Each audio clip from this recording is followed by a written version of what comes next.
پھر ایک صاحب تھے، ان کے صاحبزادے تھے، وہ بہت موٹے، اور ایک بہت حور قسم کی خاتون سے ان کی شادی ہوئی. وہ پتہ چلا کہ جناب یہ تو پیٹرولیم ڈیلز کا معاملہ ہے. اس طرح کے سارے کام کرتے رہتے ہیں، اور پھر ہمیں سکھاتے ہیں، ہمیں پتہ نہیں کیا کیا بتاتے ہیں. لیکن اس کے ساتھ ساتھ ناظرین، یہ جو فیسکو چیف ہیں آخر یہ سروس میں رہے، تو یہ جو ہمارے لوگ یہ جو ان کی رپورٹس بناتے ہیں، ان کے کنڈکٹ کی، ان کے بارے میں یہ جو اتنی ساری رپورٹس لی جاتی ہیں کہ جی یہ ان کو لگانا ہے، تو وہ کیا کرتی ہیں؟ کیا ان رپورٹس میں یہ دکھتا نہیں ہے کہ یہ کس قسم کا آدمی ہے، کن لوگوں کے ساتھ ان کے تعلقات ہیں، جرائم پیشہ کتنے ہیں کہ نہیں؟ یہ میں آپ کو ایک واقعہ سناتا ہوں، یہ بالکل سچا واقعہ ہے. ایک ڈپٹی کمشنر ہوتے تھے، وہ خود تھے وہاں ریٹائر ہو گئے. وہ یہ واقعہ انہوں نے سنایا مجھے، میرے وہ دوست تھے، ضیاء کے زمانے کی بات ہے. ایک صاحب کے بارے میں کہا گیا کہ جناب ان کو مجلس شورا میں لانا، وہ جو ضیاء نے بنائی تھی اسمبلی بننے سے پہلے. تو مجلس شورا میں ان کا بھی نام تھا. ان کے بارے میں وہ جو رپورٹس مانگتے ہیں، ڈسٹرکٹ ایڈمنسٹریشن کی پولیس رپورٹ مانگتے ہیں، ان کے بارے میں یہ کہا گیا کہ جناب یہ تو فلاں فلاں کام کرتے ہیں، یہ ہیروئن کے اڈے کو بھی سپلائی کرتے ہیں، یہ فلاں جرائم میں بھی ملوث ہیں، یہ فلاں جرائم میں بھی ملوث ہیں، اور ایک جرم میں تو ان کو اتنے سال کی سزا ہو چکی ہے، یہ بھگتی ہے انہوں نے سزا، شاید 1 سال کی تھی یا 1.5 سال کی تھی یا 2 سال کی. تو اس کے بعد ان کو کہا گیا کہ وہ ہے کہ کیتا جائے، یہ ان کو تو بھرتی کرنا ہے، ان کو تو لگانا ہے وہاں. تو انہوں نے کہا اچھا ٹھیک ہے، بیر خاص کی بات ہے یہ. تو وہ اس کے بعد وہ ڈی سی صاحب کو کہا کمشنر نے کہ بھائی ہماری بھی نوکری بچاؤ، اپنی بھی بچاؤ. تو انہوں نے اس ایس ایس پی کو، جو بہت ایماندار آدمی تھا، وہ اللہ تعالیٰ اس کو خوش رکھے، تو اس نے ان کو بلایا. اس نے کہا یار یہ کیا کیا؟ تو اس نے کہا جی میں اب کیا کروں بتائیں، جو سچ تھا میں نے لکھ دیا اس میں. انہوں نے کہا نہیں، اس کو بتانا ہے چونکہ تو ہم آپ تلے جائیں گے، لہذا اپنی گردن بچائیں. تو آخر میں انہوں نے یہ لکھا کہ hence it was since it was allegation, so undersigned conducted an inquiry himself. اور پھر اس نتیجے پر پہنچے ہیں کہ all allegations are frivolous، اور یہ تو بڑا جینٹل مین ہے. اور پھر وہ مجلس شورا کے ممبر بن گئے. بعد میں غالباً کوئی اسمبلی کے ممبر بنے ہوں گے یا سینیٹر بنے ہوں گے، مجھے نہیں پتا، لیکن یہ ہوا. یہ مجھے ایک ڈی سی نے یہ واقعہ سنایا تھا. اس طرح روز کوئی نہ کوئی پکڑا جاتا ہے جرائم میں. ہمارے سرکاری عملدار، بڑے بڑے افسران کیا کیا جرائم نہیں کرتے، کیسی کیسی سرپرستیاں کرتے ہیں. تو یہ کیسے بچ گئے؟ یہ سوال ہے ہمارے تمام لوگوں پر، حکومت پر، اس کے اداروں پر، انٹیلیجنس بیورو پر، جس کا کام ہی یہ ہے، اسپیشل برانچ پر جن سے یہ رپورٹس لی جاتی ہیں، اور ہمارے جو ہے وہ جو دیگر ادارے ہیں. اگر تو حساس ادارے بھی اس میں آتے ہیں تو ان کو بھی یہ سوچنا چاہیے، ان پر بھی یہ سوال اٹھتا ہے کہ ایسے لوگ کیسے اتنے بڑے بڑے عہدوں پر آ جاتے ہیں. تو اب آتے ہیں ناظرین اسلام آباد کی سیاسی سرگرمیوں کی جانب. آج اسلام آباد میں بڑا دن تھا، سارا دن موسم بھی بڑا خوشگوار رہا. 2-3 مرتبہ بارش ہو چکی ہے مختلف علاقوں میں، بڑی زبردست ہوا چل رہی ہے اس ٹھنڈے ٹھنڈے گرمی کے موسم میں، اس ٹھنڈے ٹھنڈے موسم میں. پہلے تو 2 ملاقاتیں ایوان وزیر اعظم میں ہوئی. ایک وزیر اعظم سے بہت ہی اہم شخصیت کی، اس کے بعد جو ہے وہ پھر 2 اہم شخصیات ان سے ملی. اس اہم شخصیت کی ملاقات کے ختم ہونے کے بعد عسکری شخصیات سمجھ لیں یا جو بھی سمجھ لیں، بہرحال اس ملاقات کے بعد پھر وزیر اعظم صاحب ایوان صدر پہنچے. صدر آصف علی زرداری کے ساتھ ان کی بات چیت ہوئی. اس ملاقات میں پہلے تو 1 to 1 ملاقات بھی ہوئی. صدر نے باہر آ کر وزیر اعظم کا استقبال کیا. تو وہ جو تاثر تھا کہ صدر کو نکالا جا رہا ہے، اس تاثر کو ظاہر کیا. وزیر اعظم کے ساتھ احسن اقبال بھی تھے، خواجہ آصف تھے، جو بہت سریعام یہ کہہ رہے ہیں کہ وہ آصف زرداری ہمارے صدر ہیں اور وہ کہیں نہیں جا رہے اور میں ان سے بڑا متاثر ہوں. اعظم نذیر تارڑ ان کے ساتھ تھے، اور 1-2 اور لوگ بھی تھے، لیکن اصل ٹیم تو کور ٹیم پولیٹیکل یہی ہے ان کی. تو اس میں میں نے پھر پتہ کیا، میں نے کہا کہ کیا چکر ہے. تو پتہ یہ چلا کہ ایک تو فاٹا کا معاملہ ہے، ظاہر سی بات ہے اس پر بہت ساری چیزیں، جو فاٹا کا انضمام ہوا تھا وہ اب تک کامیاب دکھائی نہیں دیتا. تو اس کے حوالے سے مشاورت امیر مقام بھی کر رہے ہیں کہ کیا کرنا چاہیے.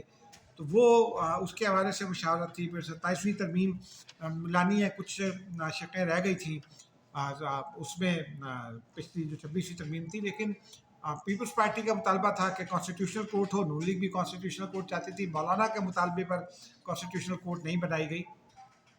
تو اب یہ فیصلہ کیا جا رہا ہے کہ کانسٹیٹیوشنل کورٹ بنانی ہے یا نہیں. یہ معاملہ اس میں تھا.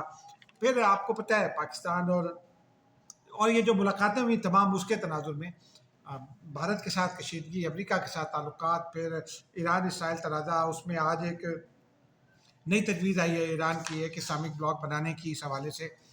تو یہ سارے پہلو جو ہیں، پھر وزیر اعظم نے صدر کو حکومتی کارکردگی سے بھی اور اہم فیصلوں سے بھی آگاہ کرنا تھا، تو یہ تمام ہوئے. لیکن اس میں ایک اور امپورٹنٹ فیکٹر جو ہے وہ فاٹا اور 27ویں ترمیم کے ساتھ ساتھ مستقبل کا سیاسی نقشہ بھی تھا. اس میں آبویسلی وہ جو اڈیالہ جیل میں قید ہیں عمران خان صاحب، ان کے حوالے سے بھی چونکہ مذاکرات کی کوششیں ہو رہی ہیں، تو لگتا تو یہی ہے کہ حکومت مذاکرات کا ڈول ڈالنا چاہتی ہے، تو اس تناظر میں بھی غور ہوا ہوگا. لیکن سینٹ الیکشن سر پر ہے، تو آج سینٹ الیکشن کے حوالے سے ایک تجویز بھی دی ہے. ڈاکٹر عباد اللہ جو ہیں خیبر پختونخوا اسمبلی میں اپوزیشن لیڈر، انہوں نے گورنر کو تجویز دی ہے اور اپنی پارٹیوں کو بھی دی ہے، پی ٹی آئی کو بھی دی ہے. وہ یہ کہتے ہیں کہ اگر ہم یہ کر لیں کہ آپس میں معاہدہ کر لیں، جیسے پچھلے الیکشن میں پنجاب میں ہوا تھا، تو پی ٹی آئی کے پاس بھی نشستیں آ جائیں گی، ہمارے پاس بھی آ جائیں گی، اور یہ جو الزامات لگتے ہیں دھاندلی کے پیسوں کے، تو یہ نہیں لگیں گے. یہ ایک اچھی تجویز ہے. لیکن اسی تناظر میں جو ہے وہ نون لیگ اور پیپلز پارٹی جو ہے وہ چاہتی ہیں کہ مولانا کو بھی ساتھ لیا جائے. یہ تینوں جماعتیں چاہتی ہیں کہ اپوزیشن مل کر، اگر پی ٹی آئی اس فارمولے پر نہیں آتی جو ڈاکٹر عباد اللہ نے دیا، تو پھر جو ہے وہ اس کے تحت کرے اور پوری اسٹرینتھ استعمال کر کے عقل کے ساتھ. اور چونکہ پیپلز پارٹی کو اس کا ایکسپیرینس ہے کہ کیسے وہ جو پہلی ترجیح کس طرح ہوتی ہے، دوسری ترجیح کس طرح ہوتی ہے، تو اسی سے نشستیں جیتی جاتی ہیں. تو وہ چاہتے ہیں کہ اس طرح جیت لی جائیں. پیپلز پارٹی چاہتی ہے ان کے طلحہ محمود اور ربینہ خالد جیت جائیں. یہ معاہدہ بھی ہے کہ ربینہ خالد کو جے یو آئی اور وہ ووٹ بھی دیں گی. مولانا کے دلاور خان ہیں جو کمزور امیدوار ہیں، لیکن ٹیکنوکریٹ کے نشست پر ان کو پیپلز پارٹی اور نون لیگ ووٹ دیں گی. یہ پہلے سے پچھلے فارمولے میں طے تھا. اور نون لیگ کے جو ہے امیر مقام، ان کے صاحبزادے کو سینٹ کا ٹکٹ دیا گیا ہے جنرل نشست پر، تو ان کو پیپلز پارٹی اور نون لیگ ووٹ دے گی. طلحہ محمود کے ووٹ کے لیے بات چیت ہو رہی ہے، اور 2 دن میں یہ کہا جا رہا ہے کہ دونوں جماعتیں جو ہیں، تینوں جماعتیں اپنے مستقبل کے رائے عمل کا اعلان کریں گی. تو ایک تو یہ تناظر تھا اس کا، ان ملاقاتوں کا. لیکن اس میں ناظرین اس کا ایک امپارٹنٹ پہلو یہ ہے کہ وہ جے یو آئی جو ہے وہ بہت ناراض ہے. وہ کہتی ہے کہ نون لیگ ہماری جڑوں میں بیٹھ گئی، بلکہ ایک حساب سے بات ہوئی تو پیپلز پارٹی والے بھی یہ سمجھتے تھے کہ نون لیگ ان کی جڑوں میں بیٹھنے کی کوشش کر رہی ہے. اب آج الیکشن کمیشن کا فیصلہ بھی آ گیا. وہ اس کے حوالے سے گزشتہ روز مولانا حیدری نے کھل کر شکایت بھی کی تھی، اور مولانا حمداللہ بھی شکایت کر رہے ہیں کہ وہ مولانا کو 10 نشستیں ملی تھی، نون لیگ نے چیلنج کر دیا، تب ان کو 9 ملی ہیں. ایک نشست خواتین کی وہ نون لیگ نے چھین لی ان سے. اور جو اقلیتی نشست ہے اس کے اوپر ان کے درمیان ووٹ ہوگا، ٹاس ہوگا. اسی طرح پی ٹی آئی پی جو ہے پی ٹی آئی پارلیمنٹیرینس، اس کے اور اے این پی کے درمیان بھی خواتین کی ایک نشست کے لیے ٹاس ہوگا. پیپلز پارٹی کو 5 نشستیں ملیں گی. تو اس طرح جے یو آئی اور نون لیگ کی 9 نشستیں ہو جائیں گی. اور اقلیتی نشست اگر چلی جاتی ہے تو تب ملا کر، ورنہ جے یو آئی جو ہے 10 ہوگی اور 9 نون لیگ ہوگی. تو اس طرح ملا کر اپوزیشن اس جماعت میں آ جائے گی. لیکن کیا یہ معاملہ ایسا ہی ہے کہ اتنا آسان ہے کہ مولانا اس کو بھول جائیں گے؟ مولانا سیاسی آدمی ہیں، میرے خیال میں مولانا بڑے مقصد کے لیے اس کو بھول جائیں گے.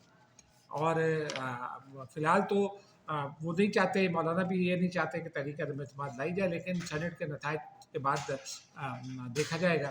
ابھی تو ان کا یہ کوشش ہے مولانا کی کہ علی امین گنڈا پور کو پی ٹی آئی تبدیل کر دے.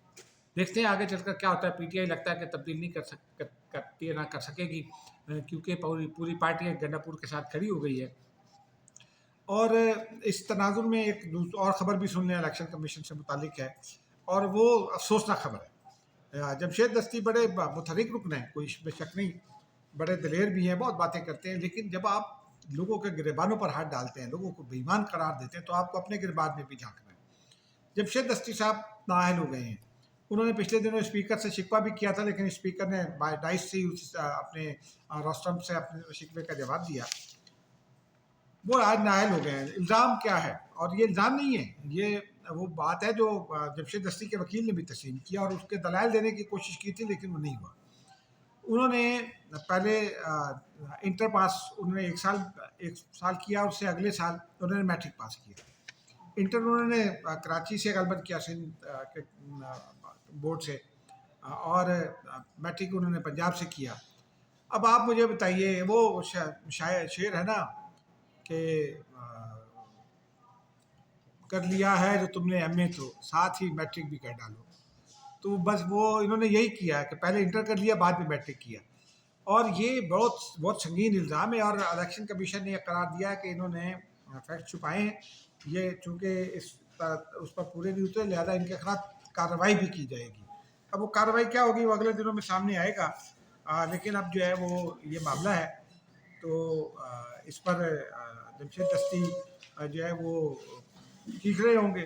کل پرسوں بھی آئے تھے، پڑھ کر کہیں کچھ کہہ رہے تھے، اب دیکھتے ہیں کیا ہوتا ہے۔ وہ اگر جمشید دستی ہو سکتا ہے عدالت جائیں، اگلی عدالت سے بھی یقینی طور پر وہ نااہل ہو جائیں گے۔ اس کی وجہ یہ کہ وہ سرٹیفکیٹ انہوں نے خود جمع کرائے ہیں، کسی اور نے نہیں کرائے۔ تو یہ نشست جو ہے وہ پیپلز پارٹی کے باہر ارشاد سیال جو ہے وہ ان کا دعویٰ یہ تھا کہ جمشید دستی دادی سے جیتے ہیں اور انہوں نے زبردستی کی ہے، تو جب دوبارہ الیکشن ہوگا تو پیپلز پارٹی چاہے گی کہ باہر ارشاد سیال کو کھڑا کرے، اور نون لیگ کے پاس بھی ایک ہیں ٹیپو صاحب، ان کا نام ہے، ان کے نام میں ٹیپو آتا ہے، مظفر گڑھ سے ہیں، وہ بھی ایک صوبائی ممبر رہے ہیں، اس وقت بھی غالباً ایم پی ہیں، تو وہ جو ہے وہ بھی امیدوار ہو سکتے ہیں۔ اب دیکھنا یہ کہ دونوں بڑی جماعتیں کیا فیصلہ کریں گی، تاہم جمشید دستی جو ہے ان کا پارلیمانی سیاست میں مستقبل ابھی جو ہے نا وہ تاریخ دکھائی دیتا ہے۔ الیکشن کمیشن اس کو نااہل کرے گا، ان کو کتنے سال کے لیے کرتا ہے یہ ابھی دیکھنے کی بات ہے۔ لیکن اب ایک اور دلچسپ خبر ہے، میں گو کہ گیلپ پاکستان جو ہے وہ اس کے سرویز پر بہت زیادہ اعتبار نہیں کرتا ہوں، لیکن آج کل کی صورتحال ایسی ہے کہ یہ پبلک کا سروے ہے، صوبائی حکومتوں کے درمیان موازنہ تھا، پنجاب حکومت کی پرفارمنس کو کہتے ہیں کہ ٹاپ پر ہے، ہوگی وہ گیلپ پاکستان ہے، اور گیلپ پاکستان نے ہمیشہ جو ہے وہ نون لیگ کی سپورٹ کی ہے، یا عمران خان کی سپورٹ کی ہے ماضی میں نا۔ یہ اس وقت کی بات ہے جب عمران خان حکومت میں تھے، تو حکومت کے لوگوں کی سپورٹ کرتے جائے، یہ ہمارے یہاں چلتا ہی ہے۔ لیکن علی امین گنڈا پور کا یہ کہتے ہیں کہ جناب وہ خیبر پختونخوا کے 58% شہری ان سے خوش نہیں ہیں، بلکہ زیادہ، وہ کہتے ہیں کہ جناب وہ پرفارمنس سے خوش نہیں ہے، اور علی امین گنڈا پور کی پرفارمنس ورسٹ پرفارمنس ہے۔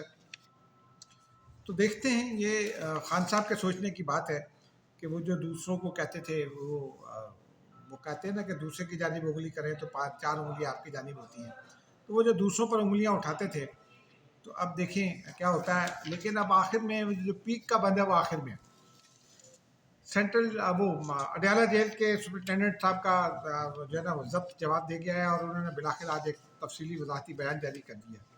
ان کے وضاحتی بیان کا اس تناظر میں آیا، وہ جو بانی پی ٹی آئی اور ان کی فیملی اور باقی لوگ کہتے ہیں کہ جناب ان کے ساتھ بڑا ظلم ہو رہا ہے، اور وہ قید تنہائی میں ہیں، وہ چھوٹے سے سیل میں ہیں۔ تو انہوں نے بڑا دلچسپ جواب جاری کیا ہے۔ ایک تو انہوں نے یہ کہا ہے کہ خان صاحب کو بی کلاس کی تمام سہولتیں حاصل ہیں، بلکہ ان کا انہوں نے یہ بھی کہا ہے، اسی تحریری بیان میں جاری کہا ہے کہ جو سہولیات عمران خان کو حاصل ہیں وہ بی کلاس کے کسی دوسرے شہری کو حاصل نہیں ہیں۔ مثال کے طور پر انہوں نے کہا بی کلاس میں جو سہولتیں ہوتی ہیں وہ کتابیں ہیں، اخبارات ہیں، کھانا اور ورزش کی سہولت ہے، یہ ان کو دی جا رہی ہے، لیکن اس کے ساتھ ساتھ جو ان کو ورزش کے لیے ایک سائیکل دی گئی ہے، یہ ایڈیشنل ہے۔ کھانا ان کی مرضی کا ہوتا ہے، یہ بھی ایڈیشنل ہے۔ وہ پچھلے دنوں ہم نے آپ کو بتایا تھا کہ پنک سولومن مچھلی جو ہے وہ بھی انہوں نے خان صاحب نے شامل کی ہے، یہ ہم نے اپنے ذرائع سے بتایا تھا، آج اس کی تصدیق ہو رہی ہے اس کی۔ ایک دفعہ پہلے بھی سپرنٹینڈنٹ اڈیالہ جیل نے کچھ 1.5 سال پہلے بتایا تھا کہ چیا سیڈ اور ناشتے میں اور کیا کیا کھاتے ہیں خان صاحب، تو انہوں نے یہ کہا، لیکن ساتھ ساتھ انہوں نے آگے چل کر اور دلچسپ باتیں کہی ہیں۔ ایک تو انہوں نے یہ کہا یہ جو چھوٹا سا سیل ہے، میں نے آپ کو خبر دی تھی کہ خان صاحب کا سیلس 90 لوگوں کے لیے ہے، تو 7 سیلس پر مشتمل یہ کمپلیکس ہے جس پہ رکھا ہوا ہے۔ پھر انہیں کوک کی سہولت حاصل ہے جو قیدی ہے، ڈاکٹرز الگ ہیں، اس سیل کے باہر جہاں ان کے لیے چہل قدمی کے لیے اسپیس فراہم کی گئی ہے، یہ کہہ رہے ہیں اڈیالہ جیل کے سپرنٹینڈنٹ، اس کے دوسرے کونے پر ڈاکٹرز کی رہائش بھی ہے اور مشقتی کی رہائش بھی ہے، تو وہ مشقتی ان کو حاصل ہے کھانا وانا کھلانے کے لیے بھی اور اس کے لیے۔ اور پھر انہوں نے یہ بتایا کہ LED کی سہولت حاصل ہے خان صاحب کو، دیوار پہ لگا ٹی وی. تو اب وہ خان صاحب کہتے ہیں کہ مجھے صرف PTV دیکھنے کی اجازت ہے. تو بہرحال وہ اڈیالہ جیل کے انہوں نے یہ بھی بتایا ہے کہ اب تک 413 پیغامات ٹویٹر ایکس سے جاری کیے ہیں عمران خان نے. تو وہ کہتے ہیں کہ پھر یہ کیسے قیدی تنہائی ہے بھائی. اور وہ کہتے ہیں کہ وہ سیاسی ہدایات جاری کرتے ہیں اور سیاسی فیصلے کرتے ہیں. یہ قیدی کو یہ جیل مینول کے مطابق یہ سہولت حاصل نہیں ہوتی لیکن ان کو دی جا رہی ہے. پھر انہوں نے یہ بھی بتایا ہے کہ اب تک ان کے 45 بیانات جو ہیں وہ بڑے بین ہیڈ لائنس میں اخبارات کی زینت بنے ہیں. تو اب اس پر تو بانی PTI اور کے لوگ اور آ گئے ہیں میدان میں، اور وہ اڈیالہ جیل کے جو سپرنٹینڈنٹ ہیں ان پر وہ تیر برسا رہے ہیں جوابی. تو مزید بھی برسیں گے ان میں کام کی بات آئے گی تو آپ کو بتائیں گے. اس وقت تک کے لیے اجازت دیجیے. خدا حافظ.